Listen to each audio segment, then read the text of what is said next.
Hello guys the two riven empire के second episode के साथ हाजिर हैं। अगर आपको हमारी एक्सप्लेनेशन अच्छी लगे तो प्लीज़ चैनल को सब्सक्राइब कर दें और लाइक कर दें और बेल आइकन को ज़रूर प्रेस करते हैं। शुक्रिया। एपिसोड के स्टार्ट में हम लिंग फैमिली के सिस्टर हॉल को देखते हैं। यहाँ पर जेनचन के फादर और जेनचन लिंग फैमिली के एल्डर लिंग जेन के सामने खड़े हुए होते हैं। वो ज़ियाचिन से पूछते हैं कि तुम ज़िंदा कैसे हो सकते हो, जबकि मैंने खुद मुतमिन किया था कि तुम मर चुके हो। और उसके वालिद भी ज़ियाचिन को ये बात बताने के लिए कहते हैं। ज़ियाचिन एल्डर को बताता है कि मैं उस वक्त सस्पेंडेड एनिमेशन में था और फिर मुझे इल्म हुआ कि मैंने अपने मार्शल स्पिरिट को हासिल करने के बारे में नॉलेज हासिल कर ली है कि मार्शल स्पिरिट भी मुकम्मल तौर पर तबाह होने के बाद दोबारा से रिस्टोर किया जा सकता है। एल्डर्स के पूछने पर जेनशन बताता है कि उसे ऐसा करने के लिए बहुत सारा पीस ब्लड और हब मेडिसिन हासिल करनी होंगी। ऐसा करने से मैं ओरिजिनल रैल के 9वें स्पेस पर पहुंच जाऊंगा और मैं ओरिजिनल रैल में भी पहुंच जाऊंगा। ये सुनकर मिस्टर एल्डर और उसके वाले जैक्सन बहुत खुश होते हैं। पीस ब्लड को और मेडिसिन हब को कलेक्ट करने के लिए वो रेडी हो जाते हैं। ज़ियाचिन एक बहुत ही मजबूत लड़का था और वो लिंग फैमिली के लिए आखिरी उम्मीद भी था। और ज़ियाचिन के फादर और अपने मुलाजमीन को ऑर्डर देते हैं ऐसा करने के लिए, और साथ ही वो वहाँ पर रखा हुआ सारा स्टोरेज में पीस ब्लड को लाने के लिए चले जाते हैं। और फिर हम देखते हैं कि ज़ियाचिन के फादर वो सारा पीस ब्लड ले आते हैं। ज़ियाचिन के फादर अपने बंदों के साथ पहाड़ियों पर चले जाते हैं ताकि वो फीस्ट को मारकर उनका ब्लड हासिल कर सके। ज़ियाचिन उनसे वादा करता है कि वो किसी को भी शर्मिंदा नहीं होने देगा। उसके बाद वो अपनी एक बुक निकाल लेता है जिसमें 10,000 पाल ऑफ एनिमेशन की बुक होती है। इस बुक की मदद से ज़ियाचिन कल्टीवेशन करके सबसे टॉप पर पहुंच सकता था, और अब उसके बाद ज़ियाचिन इससे की मदद से कल्टीवेशन शुरू करता है। उसके बाद इसके आसपास से एक और मतलब निकलती दिखाई देती है, और साथ ही वहाँ पे बड़ा ब्लड सारा कल्टिवेशन हो के उसकी बॉडी में समाना शुरू कर देता है। फिर उसकी बॉडी से शुआएं निकलती है और देखो कि उसकी बॉडी में से सारा खून जज़ब करके एक उसको पावरफुल बॉडी मिल रही होती है, और इस वजह से उसको बॉडी में पेन भी हो रहा होता है, और ये देखते ही देखते वो एक पावरफुल बन जाता है। और इसी के साथ ही इसका ये प्रोसेसर कंप्लीट हो जाता है और ज़ियाचिन नीचे आ जाता है। और उसके बाद हम देखते हैं कि उसकी वेब स्पेस के अंदर और उसकी बॉडी भी चेंज हो चुकी थी, और इसके साथ इसकी मार्शल क्रिएट्स भी हो रही थी। ज़ियाचिन खुश होता है कि अब उसकी बॉडी पहले से बहुत ज़्यादा मजबूत हो गई थी, और अब वो जल्दी जल्दी अपनी बॉडी को कल्टीवेट कर पाएगा। लिन चैन और लुई लुई से भी अपना वो बदला लेगा, और फिर वो देखता है कि उसकी फर्स्ट क्लास की कल्टीवेशन मुकम्मल हो जाती है और उसकी बॉडी अब बहुत मजबूत होना शुरू हो जाती है। साथ ही वो अपने यूरो रिलीज़ करता है और दिखाता है कि मेरी बॉडी में कितनी एनर्जी आ गई है, और उसके लिए मुझे और कल्टीवेशन के लिए और पेस ब्लड चाहिए होगा।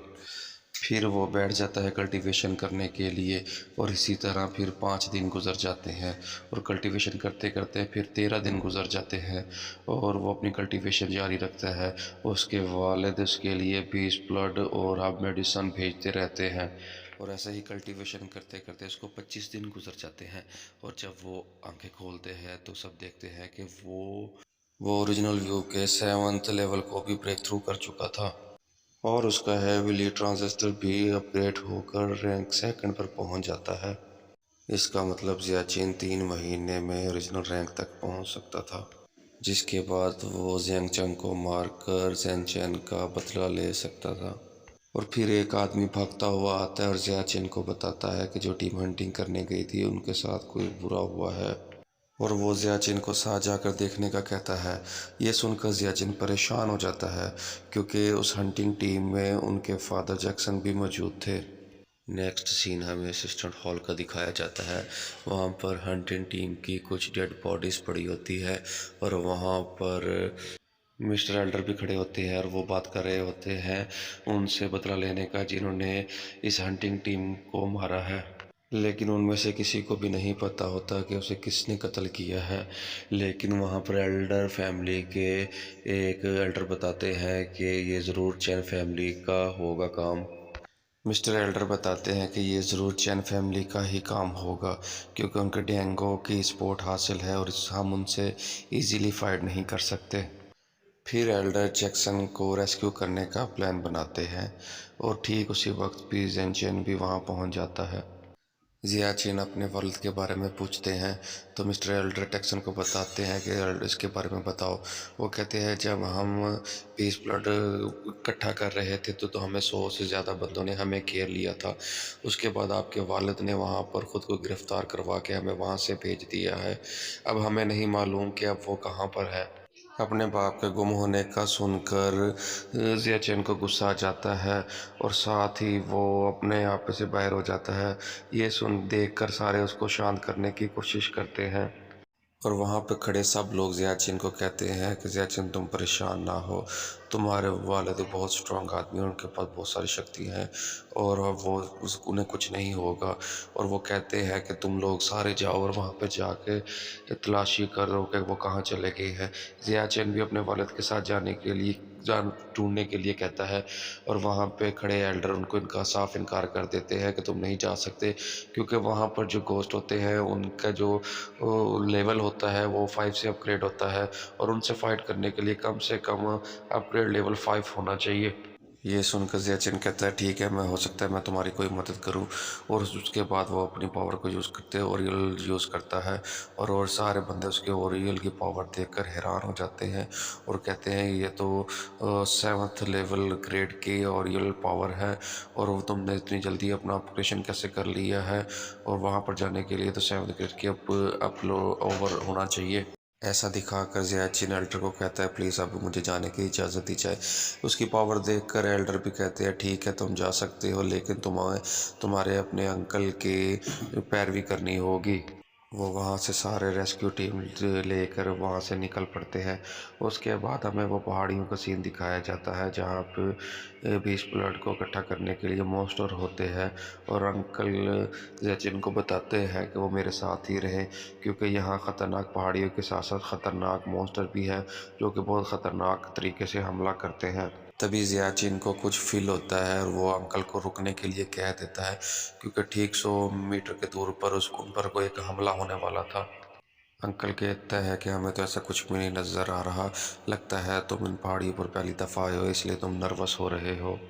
ان لوگوں کو لاپرواہ ہوتے دیکھ کر زیا چین ایک جمپ لگاتا ہے اور چھپی ہوئی جھاڑیوں کی طرف نائف پھینک کر ان کو باہر آنے کا کہتا ہے۔ وہ لوگ زیا چین کے نائف کو روک لیتے ہیں اور باہر آ جاتے ہیں اور وہ کہتے ہیں کہ بے شک تم نے ہمیں ڈھونڈ لیا ہو لیکن تم لوگ آج سارے کے سارے مرنے والے ہو۔ پھر وہ اچانک سامنے ایسے آ جاتے ہیں جیسے کہ وہ ان کو ہی مارنے کے لیے ان کا ویٹ کر رہے تھے۔ پھر ان میں سے ایک آدمی بتاتا ہے کہ یہ چین فیملی سے ہے اور یہ ٹاپ 10 ماسٹروں میں سے نمبر 1 ماسٹر ہے۔ یہ تو چین فیملی کا ماسٹر، اس نے تو پہلے لینگ فیملی کے بہت سارے لوگوں کو مارا ہے۔ یہ دیکھ کر انکل سب کو پیچھے ہٹنے کو کہتے ہیں لیکن انکل کے روکنے کے باوجود بھی زیا چین اپنی تلوار نکال لیتا ہے اور ان پر اٹیک کر دیتا ہے۔ اس کا آدمی اپنی تلوار سے زیا چین کے وار کو روک لیتا ہے جس کا نام چینگ زو ہوتا ہے۔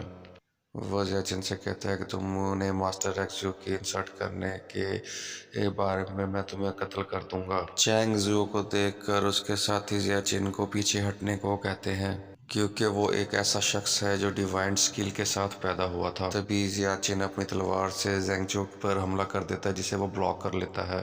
زیا چین کو بھی چینگ زی بہت سٹرونگ لگتا ہے۔ تبھی چینگ زو ماؤنٹن اسپیشل ٹیکنیک کا استعمال کرتے ہوئے زیا چین پر اٹیک کر دیتا ہے۔ اسی کے ساتھ ہی ٹو ریونج امپائر کا ایپیسوڈ 2 یہاں پر ختم ہو جاتا ہے۔ پلیز اگر ہماری ایکسپلینیشن اچھی لگی ہے تو چینل کو سبسکرائب کر دیں، لائک کر دیں اور بیل آئیکن کو ضرور پریس کر دیں۔ شکریہ۔